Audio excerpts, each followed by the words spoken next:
In this video, quick way to remove complex background in Adobe Photoshop. Go to Lasso tool. Select this area. Click on Select and Mask. Select the Refine Edge Brush tool. Click Color Away.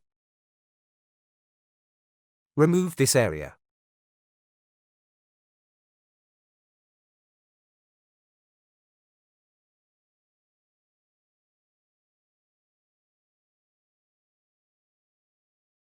Click on Decontaminate Color.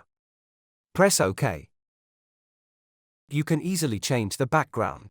Hope you enjoyed and thanks for watching. That's it, hope you liked it. Subscribe my YouTube channel for more tutorials.